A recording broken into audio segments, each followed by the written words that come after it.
It's me Rafsan, দা বড় ভাই, না ছোট ভাই না, ঠিক আছে। ওকে, সো আজকে বেসিক্যালি তোমাদের জন্য আমি যে ভিডিওগুলো বানাই তোমাদের স্টাডি আপডেটের বিভিন্ন ইনফরমেশনগুলো নিয়ে, যেন তোমরা সেই ইনফরমেশনগুলো থেকে একটা ভ্যালিড এবং সলিড ইনফরমেশনগুলো পেয়ে যেন একটা প্রপার ডিসিশন নিতে পারো, হ্যাঁ, যেন কনফিউশনে না ভুগো। সো ব্যাচেলর এবং মাস্টার্স পড়ার জন্য যারা যায় তারা বেসিক্যালি বাইরে গিয়ে তাদের তো সবারই একটা টার্গেট থাকে যে না, পড়াশোনার পাশাপাশি কিছু পার্ট টাইম জব করবো এবং করে মোটামুটি কিছুটা খরচ রিকভারি করবো। প্রবলেম হচ্ছে যারা যায় তারা ওখানে গিয়ে ফার্স্টে জব পাওয়ার ক্ষেত্রে খুব ভালো একটা স্ট্রাগল ফেস করে। কেমন? স্বাভাবিক, ফ্রেশারদের অনেকে জব এক্সপিরিয়েন্স থাকে না এবং তারা ওখানে গিয়ে নতুন এনভায়রনমেন্টে নতুন পিপলদের সাথে মিশতে সব কিছুতে এটা তো একটা নতুন এক্সপিরিয়েন্স, তার মধ্যে একটু অ্যাডজাস্ট হয়ে নিতে একটা ভালো সময় লাগে। তো আমরা যাওয়ার আগে কোন কোন ব্যাপারগুলোকে যদি একটু আগে থেকে আমরা একটু খেয়াল করি, হ্যাঁ, একটু প্রায়োরিটি লিস্টে রাখি, তাহলে সেই জিনিসগুলো আমাদের ওখানে গিয়ে আমাদের জবের ক্ষেত্রে নিজেদেরকে অ্যাডভান্স কিছু ডেভেলপমেন্টের মধ্য দিয়ে তৈরি করে রাখবে, যেন আমাদের ওখানে গিয়ে এত স্ট্রাগল ফেস না করতে হয়। তো সেই ব্যাপারগুলো নিয়ে কথা বলবো যে কিছু স্কিল আছে তুমি স্বাভাবিক, তুমি চিন্তা করে দেখো, যখন তুমি বাইরের কথা বাদ দাও, বাংলাদেশে একই রকম, তুমি যখন কোথাও অ্যাপ্লাই করতে চাও তখন ম্যাক্সিমাম জায়গায় সবাই একটু এক্সপিরিয়েন্স চায়, একটু স্কিল চায়। সো সেই স্কিল যার মধ্যে আছে সেই দেখা গিয়েছে যে সকল কম্পিটিটরদের মধ্যে থেকে নিজেকে ওভাবে প্রেজেন্ট করে সে জবটাকে গেইন করতে পারে। তো আমরা আজকে যে ব্যাপারটা নিয়ে কথা বলবো যে আমাদের জবের অপরচুনিটিগুলোকে রিচ করার জন্য বাইরে আমাদের কি কি স্কিল থাকা দরকার, যেটা আমাদের ওখানে বাইরে গিয়ে জব পেতে অনেক হেল্প করবে। হ্যাঁ, ফার্স্ট অফ অল আমি যদি বলি, আমাদের কমিউনিকেশন স্কিলটা খুব ম্যান্ডেটরি, বিকজ আমাদের স্টুডেন্টরা যেটা হয় বাইরে গিয়ে স্বাভাবিক ডিফারেন্ট কালচার পিপল, ওদের কালচার ডিফারেন্ট, ওদের মানুষের ল্যাঙ্গুয়েজ ডিফারেন্ট, ওদের কমিউনিকেশন স্কিলটা আমাদের মতো না। সো ওইটার সাথে ফার্স্টে গিয়ে বুঝে উঠতে একটু সময় নেয়। সো আমাদেরকে ওভাবেই নিজেদেরকে মেন্টালি প্রিপেয়ার করতে হবে যে আমরা ওখানে গিয়ে যেন সুন্দর করে মানুষের সাথে কথা বলতে পারি। এবং ডেফিনেটলি আমরা ইংলিশটাকে প্রায়োরিটি দিই, যেটা কমন ল্যাঙ্গুয়েজ বাইরে কমিউনিকেশনের জন্য।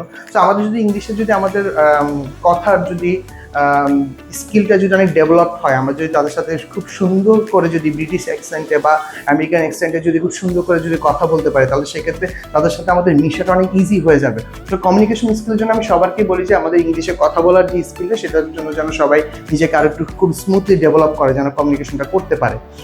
এটা ফার্স্ট থিং, কারণ তুমি একটা মানুষের সাথে ভাবের আদান প্রদান করতে গেলে তোমাকে আগে কথাই বলতে হবে, সেটা যদি না বুঝতে পারে তাহলে কিভাবে সম্ভব।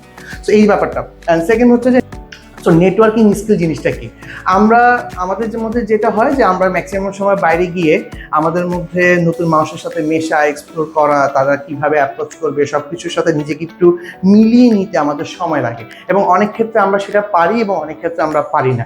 বাট বাইরে গিয়ে যখন একটা বেটার জব পেতে গেলে বা নিজের ক্যারিয়ারে শাইন করতে গেলে নেটওয়ার্কিংটা অনেক বড় হতে হয়, যে আমি ওখানে গিয়ে সবার সাথে মিশবো, সবারকে বুঝবো, সবার কাছ থেকে শেখার ব্যাপার আছে। সো এই পজিটিভ মেন্টালিটি এটা থাকতে হয়। সো যত বেশি নেটওয়ার্ক থাকবে সো তোমার কিন্তু অপরচুনিটিও অনেক বেশি বাড়বে। সো এই জিনিসটাকে খেয়াল রাখতে হবে যে আমি এখানে গিয়ে নতুন জিনিসকে এক্সপ্লোর করতে হবে এবং সেটা শেখার একটা পজিটিভ মেন্টালিটি থাকতে হবে। এবং আরেকটা হচ্ছে আমাদের প্রবলেম সলভিং স্কিল। প্রবলেম কার লাইফে নেই? এই তোমার লাইফে প্রবলেম আছে না?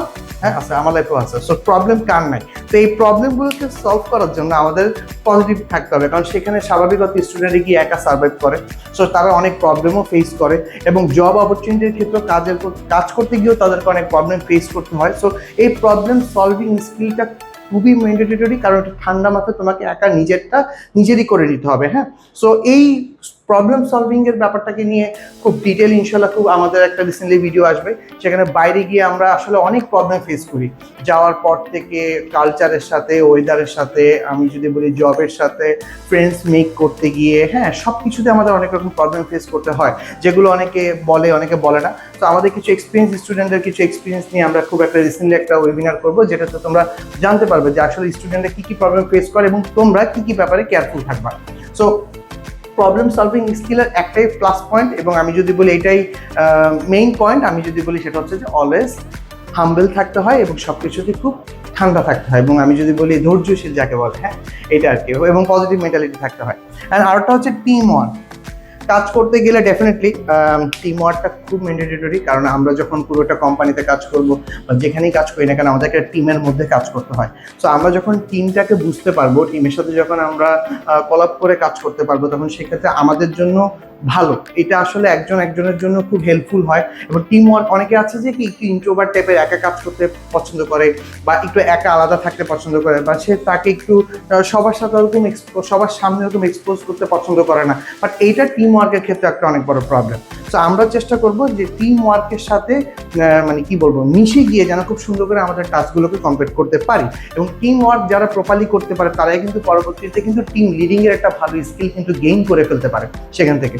সো মোটামুটিভাবে আমি যদি বলি, ওয়ার্ক অপরচুনিটির ক্ষেত্রে স্টাডি অ্যাব্রোডে মোটামুটি এই 4টা যে স্কিল বলেছি এগুলোকে যদি একটু আগে থেকে নিজের মধ্যে ডেভেলপ করে নেওয়া যায়, এবং ডেফিনেটলি এই জিনিসগুলো তাকে বাইরে যে জব পাওয়ার ক্ষেত্রে এবং সেখানে গিয়ে মোটামুটি সার্ভাইভ করার ক্ষেত্রে খুবই ইজি একটা ওয়ে তৈরি করে দিবে।